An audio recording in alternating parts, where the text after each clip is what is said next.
So I just wanted to show you that funny little recording to remind you that tests don't tell us who you are or how good you are or how smart you are. The only thing a test tells me is how good you are at taking tests. And so you get better each time you try. Don't feel bad. Don't let this test make you feel bad about yourself. Don't let your score, I've been told that it doesn't even show you your score until after you finish both parts of the language arts. Don't let your score make you feel bad about yourself. If you did great on it, it means you're good at taking tests. Probably don't have to practice as much, or maybe it's fun for you and you want to practice. If you don't do well, it just means you're going to have to work harder in the future to learn how to take tests. Yeah, Amoy, question? How? Uh-oh, you cut out. I heard how, and that's it. Try again. The test does not affect your grade. It doesn't affect your placement. It doesn't hurt anything. It's just to learn how to take it. That's all. Amoy, go ahead. What did you say? I just, Brianna asked if the test affected your grade. It does not. It does Oh, not affect grade. my sound went out. I was asking, when will we get it graded, and how will we know when it's graded? Yeah, so what used to happen is when you finished the test, a score would pop up and you could write it down and then I could tell you what that score meant.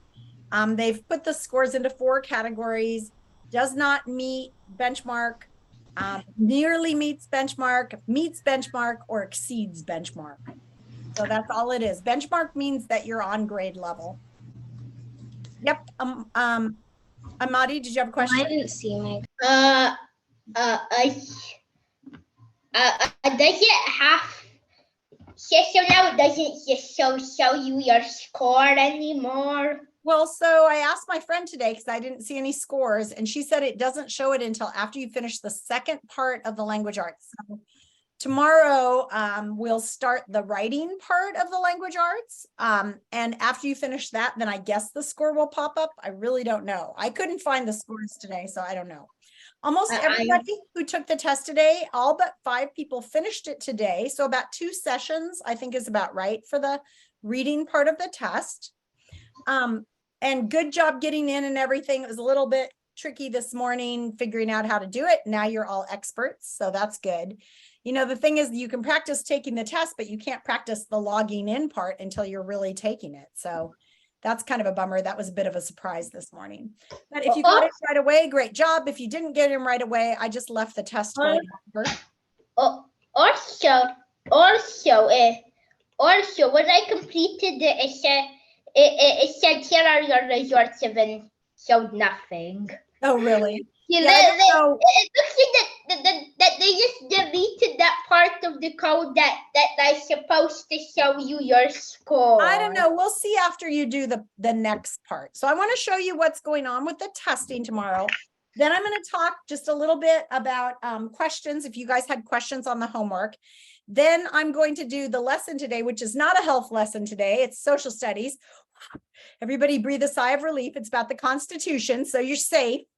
Here we go. Let me show you that schedule, because I think, for one thing, I showed you all this stuff, but it was so many things to show you that it didn't make sense to you. So lots and lots of people wrote to me and they're like, what's the code today, Ms. Laws? We don't know the code. So if you go to our home screen and you just click on the little house right here, state testing schedule and links. Right here, you can see it says link to state testing schedule for Laws class. It takes you to this. Now, the tricky thing about this is today we just had 1 test. There was only 1 code. Tomorrow there are 2 codes. So if you're one of the 5 people finishing the test we started today, it says finish CAT. That's the reading test. That would be Javen, Lauren, Anna, Bree, and Christian. You guys are going to click on this one to finish the reading test. And when you're done, you'll actually log out of that one. You'll end it and you'll log into this one. Everybody else who finished their first part of the reading test today, you're going to go on and log on to this one, this ORFA 1343T. And I'll show you this in the morning too.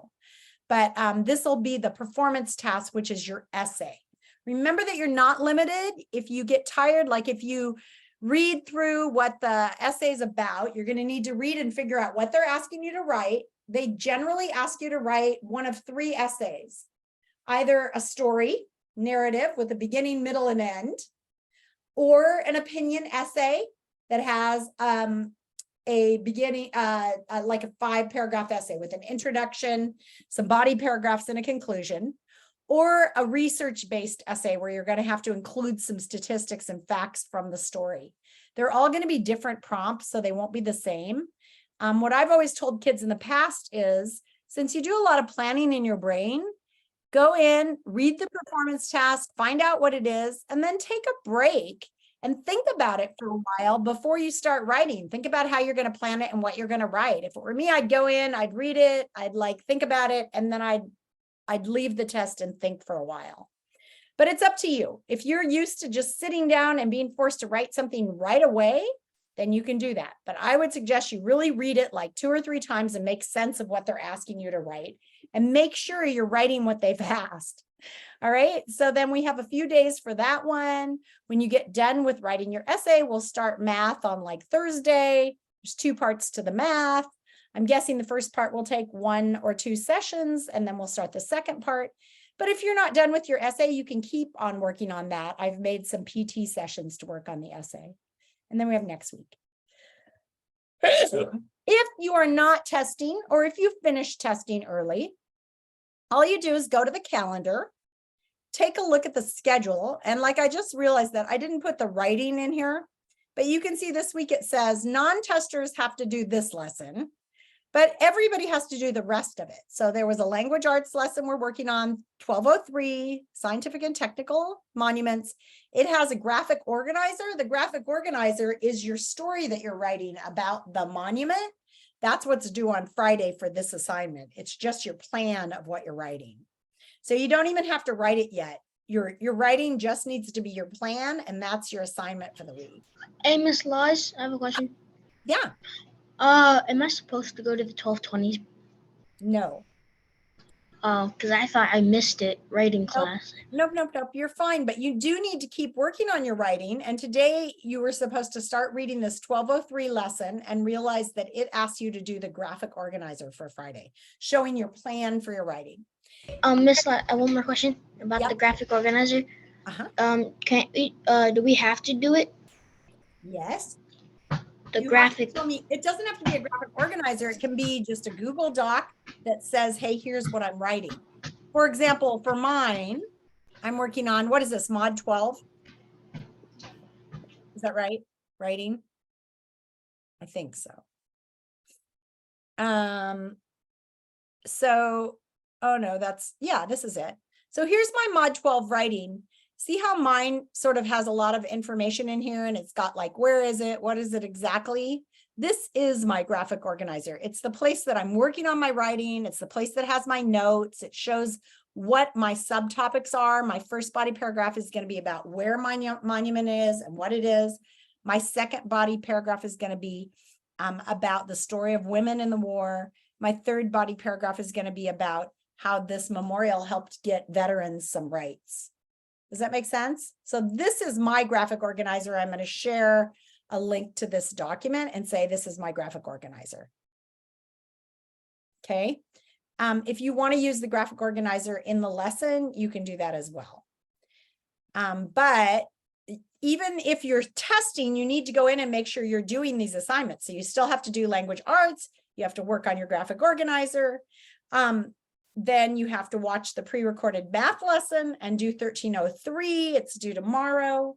Then you have to, this afternoon, work on 503, the Constitution Basics. We're about to do this one, and it has a quiz that's due on Friday. So it's time for questions before I go into social studies. Do I have any more questions? Amadi? Why didn't it? Well, it didn't let me do any chatting. Didn't let you do what? Oh, chatting? No question. During the test, it wouldn't let you chat with me? Yeah. I said no PR available. Oh yeah, I don't know why some people's screens are saying that, and other people I can see their screens and see and talk to them. And there was also like a sad Yeah, crowd. the sad face. I noticed that too when I tried to send some of you notes. I don't know. I'm going to ask This morning, I couldn't communicate with anybody. This afternoon, people's images popped up and I could communicate. So I don't know why, Amadi. We need better programmers out there like you. All right, friends. So right now we're going to start Social Studies 503. I'm going to share my screen and walk you through this one. It's a lesson on the Constitution. We've been talking a lot about the Constitution. It is the law of our land. Look, here's some pictures of Washington, D.C., the Lincoln Memorial, the White House, and Congress. All right, what are you going to learn? You're going to learn about how courts settle conflicts. You're going to learn some vocabulary related to the Constitution. Find out how our government works, federal and state government. So government has many levels. You have your city government, like Beaverton has a government, it has a mayor, has some rules. Then the state of Oregon has a government. Then the nation has a government. So there are all sorts of levels. You're going to talk about the legislative and executive branch. So they set up our government with two parts, one that makes the laws and one that interprets whether or not the laws are being followed. So like we have a law that says, I don't know, that people have the right to own guns. But then we have a whole bunch of other rules that are like, but you can't take them in school grounds, you can't carry them in an airport. There's all these other rules. And if somebody says that's against my constitutional right, I should be able to carry a gun anywhere. Well, then they can go to court and say, I want to argue that this is not the way the Constitution is meant to be interpreted. And then they can go before a judge and the judge gets to decide. Or even if you get a parking ticket and somebody says it's a parking ticket, you have a right to go before a judge and say, I don't think I deserve this parking ticket, and let them decide. So it's a check and a balance on our government to keep us all safe. There are 11 pages to this lesson. It's a long one. Oh, and I need to refresh my screen. Okay. Page 2. Constitutional writers. What do you think it was like to be at the Constitutional Convention with so many great thinkers sharing ideas? I'll bet it was stressful. I bet they were arguing. Delegates of the Constitutional Convention were looking for a way to solve problems created by the weaknesses in the Articles of Confederation. The biggest problem Congress faced was that it did not have the power to act. The framers of the Constitution, the men who came together to create a new government, wanted to change that. The first 4 presidents had especially prominent or important roles in creating the Constitution. Let's learn more about these men. So here's George Washington and John Adams and Thomas Jefferson and James Madison, some of our early, we say they're our founding forefathers. And this will tell you a little bit about them. I'll let you look back at that later. So these are the men who founded the United States, or so they say. Of course, many people behind the scenes were responsible for helping to make the United States. To be effective, the Constitution needed to give government the power to act, but not take away the rights of the citizens. So they want the government to have power, but not too much power. It also needed to explain how the states would work together. And remember, we already talked about how they argued about what sort of rights the state should have. First, the founding fathers wanted the Constitution to clearly state the purpose, why we have it. Second, they wanted to explain how the government should be organized. Third, they wanted to include ways to change the Constitution. So those are the 3 sections of the Constitution. It's about why we have a Constitution, what the Constitution says about the government organization, and how to change it. Select each blue dot to learn more about the Constitution. The preamble. The preamble, actually, I should play it for you. Schoolhouse Rock has a nice song. It goes, "We the people, in order to form a more perfect union, establish justice and ensure domestic tranquility." It gives a summary of the rules in the Constitution. We the people is especially important because it shows that it's not a king or a queen, but it's the people who govern this country, or supposedly. The Articles of the Constitution, it has 7 different articles. The articles state how the United States should be organized. They said the government should be divided into 3 branches. That's different from the original Articles of Confederation, which outlined only 1 branch of government. So we have the executive branch, that's like the president, the vice president, those guys. we have the judicial branch, which is the courts, and then we have the legislature, which is the Congress. And we already know the legislature is broken into two parts. Finally, amendments. An amendment is a change to the Constitution. And we know that there are a lot of amendments to our Constitution. 27 have been added. The first 10 are really important. They're called the Bill of Rights, and they explain what rights are protected for all Americans. Right to free speech, right to freedom of religion. Those don't exist in other countries. Do you know the words to the preamble? Listen to them here. We, the people of the United States, in order to form a more perfect union, establish justice, ensure domestic tranquility, provide for the common defense, promote the general. Okay, that's a boring way to see it. I think you got to see the Schoolhouse Rock version because it's so good. When I was a little kid, we had these things playing between like our cartoons on Saturday morning. They would sneak education in. And this one got stuck, all of these got stuck in our heads. So here we go. Here's the preamble.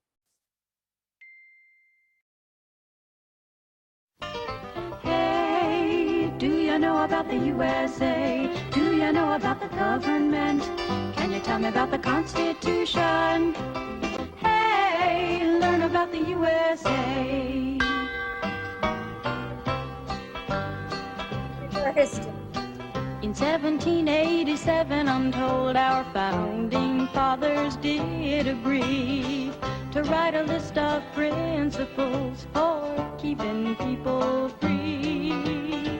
The USA was just starting out, a whole brand new country. And so our people spelled it out, the things that we should be. And they put those principles down on paper and called it the Constitution. And it's been helping us run our country ever since then. The first part of the Constitution is called the Preamble and tells what those founding fathers set out to do. We the people, in order to form a more perfect union, establish justice, ensure domestic tranquility, provide for the common defense, promote the general welfare and secure the blessings of liberty. To ourselves and our posterity do ordain and establish this Constitution for the United States of America. In 1787, I'm told our founding fathers. And then they just sing it over and over again. So as a little kid, when you heard that all the time, you got so that it just stuck in your brain. So I still remember it to this day. But that's a good way to learn, I think. Anyway, the lesson goes on. I am not going to read the whole lesson, but this week your job is to go through the whole lesson and make sure that you know it well enough to be able to take that end of unit test. So it goes through several more pages talking about the Constitution. That's just page 3. You have 5 days to go through this. You should learn the 3 branches of government and be able to say that they are the legislative, the executive, and the judicial branch. You should know that. It's super important. There's a little worksheet here that you can open up. Imagine that you work for the US government. What are the 3 branches? Which one would you choose to work for? I'm guessing you'd be president, but who knows? Maybe not. Who wants anybody shooting at you, right? Federal government framework. So this is our government in Washington, D.C. This is the government that we all have over the top of us. It's the national government, the federal government. So it tells what that is. And that's really does rule us, but a lot of the times we defer to our state laws. So here's the plans for how to govern the company or the country. Here's the 3 branches: legislative, executive, judicial. Here's the 3 buildings. The executive is where the president lives. The legislative is where the Congress is. And then this is the Supreme Court of the United States. It's where the judicial branch is. This page is super important, page 6. If you learn nothing else, study page 6, because you're not going to pass that end of unit quiz if you don't pay attention to that. And it's important to know about your government and how it's set up. So here's about the power of each branch on page 7. Page 8 talks about federal versus state power, which is more important. And page 9 goes into the power of law or the judicial branch. So we've got a page for each of the separate branches. Then there's a summary on page 10, and on page 11 on Friday, you should take that quiz. I'm not going to talk about it again, but you need to go through this lesson, 503 in social studies. Do I have any questions about that? Okay.